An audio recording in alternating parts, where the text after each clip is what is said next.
மக்கள் பணத்தில் ஒரு பைசா கூட தொட வேண்டிய அவசியம் தனக்கில்லை என தவிக தலைவர் விஜய் தெரிவித்துள்ளார். நெல்லை பரப்புரை கூட்டத்தில் பேசிய அவர் திமுக அதிமுகவுக்கு சவால் விடுத்துள்ளார். மக்கள் பணத்திலிருந்து ஒரு பைசா கூட தொட வேண்டிய அவசியமே எனக்கு இல்லை. உங்களுக்கு புரியுதுங்களா? உங்களுக்கு மக்களுக்கு தப்பே நடக்காது, தப்பே நடக்க விட மாட்டேன். இப்ப நான் சொன்னல, மக்கள் காசுல இருந்து ஒரு பைசா கூட தொட மாட்டேன்னு. அத இப்ப ஆண்டுகிட்டு இருக்கிறவங்க, இதுக்கு முன்னாடி ஆண்டவங்க தில்லா சொல்ல முடியுமா? என்னை எதிர்த்துட்டு இருக்கிறவங்களால தில்லா கட்ஸா கெத்தா இத சொல்ல முடியுமா? உண்மையான காங்கிரஸ் கட்சி தவிக பக்கம் உள்ளதாக அக்கட்சியின் தலைவர் விஜய் தெரிவித்துள்ளார். நெல்லை பரப்புரை கூட்டத்தில் பேசிய அவர் திமுக கூட்டணி கலகலத்து போய் உள்ளதாகவும் பாஜக தலைமையிலான மற்றும் பலர் கூட்டணி மோசமாக உள்ளதாகவும் விமர்சித்துள்ளார். சில பல கோடிகளை கொடுத்து நம்ம தமிழ்நாட்டு காங்கிரஸை பையில போட்டுக்கிட்டாங்க. யாரு? ஸ்டாலின் சார்.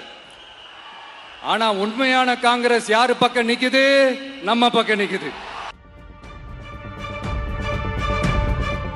உண்மையான காங்கிரஸ் தவிக பக்கம் இருப்பதாக விஜய் கூறியிருந்த நிலையில் அதற்கு தமிழ்நாடு காங்கிரஸ் கண்டனம் தெரிவித்துள்ளது. கட்சியின் அமைப்பு செயலர் வெளியிட்டுள்ள அறிக்கையில் விஜயின் கருத்துகள் அரசியல் உள்நோக்கம் கொண்ட விஷமத்தனமான குற்றச்சாட்டு என தெரிவிக்கப்பட்டுள்ளது.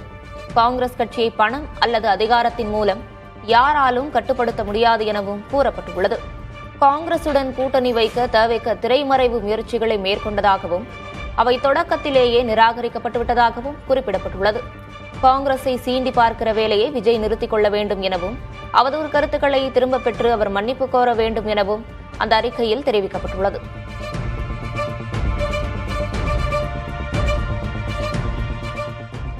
விஜய் பரப்புரையில் ஒரே நாளில் அடுத்தடுத்து நடந்த 5 விபத்துகளில் 16 பேர் காயமடைந்தது அதிர்ச்சியை ஏற்படுத்தியுள்ளது. சென்னையிலிருந்து விமானம் மூலம் தூத்துக்குடி வந்த தவிக தலைவர் விஜய் பரப்புரை வாகனத்தில் சென்று கொண்டிருந்தபோது தவிக தொண்டர்கள் இருசக்கர வாகனங்களில் கூச்சலிட்டபடி பின்தொடர்ந்தனர்.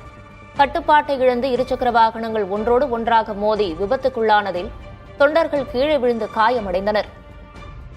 இதனைத் தொடர்ந்து புறவழிச்சாலை வழியாக விஜய் சென்றபோது தவிக தொண்டர்கள் தலைக்கவசம் இன்றி இருசக்கர வாகனங்களில் பின்தொடர்ந்தனர். பிற வாகனங்கள் நெருக்கடியில் சென்று கொண்டிருந்த நிலையில் சாலையை கடக்க முயன்ற தவிக தொண்டர் அரசு பேருந்து மோதியதில் படுகாயமடைந்தார். 5 விபத்துகளில் 16 பேர் காயமடைந்ததாக போலீசார் கூறியுள்ளனர்.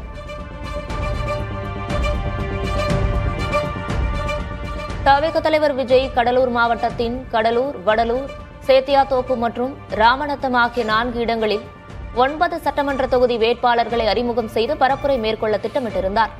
இதற்கான அனுமதியும் பெறப்பட்டிருந்த நிலையில் அண்டை மாநிலமான புதுச்சேரியில் தேர்தல் நடைபெறுவதை முன்னிட்டு இந்த பரப்புரை தற்போது தற்காலிகமாக ரத்து செய்யப்பட்டுள்ளது. மீண்டும் இந்த பரப்புரை வரும் 11ஆம் தேதி நடைபெற வாய்ப்புள்ளதாகவும் அதற்கு அனுமதி கோரி மீண்டும் விண்ணப்பிக்க வேண்டும் எனவும் தெரிவிக்கப்பட்டுள்ளது.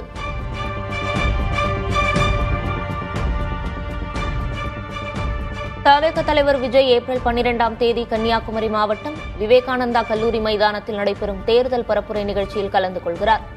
இதற்கான அனுமதியை குமரி மாவட்ட எஸ்பி வழங்கியுள்ளார். கட்சியின் கோரிக்கையை ஏற்று 5000 பேர் வரை பங்கேற்க அனுமதி அளிக்கப்பட்டுள்ளது. காலை 11 மணி முதல் மாலை 4 மணி வரை நிகழ்ச்சி நடந்த நேரம் ஒதுக்கப்பட்டுள்ளது. பரப்புரையின் போது தேர்தல் ஆணையத்தின் விதிமுறைகளை முறையாக பின்பற்ற வேண்டும் என்றும் கட்சி சார்பில் பொதுமக்களுக்கு தேவையான குடிநீர் உள்ளிட்ட அடிப்படை வசதிகளை செய்து தர வேண்டும் என்றும் காவல்துறை அறிவுறுத்தியுள்ளது. விஜயின் வாகனத்தை தொண்டர்கள் யாரும் பின்தொடர வேண்டாம் என நிபந்தனை விதிக்கப்பட்டுள்ளது.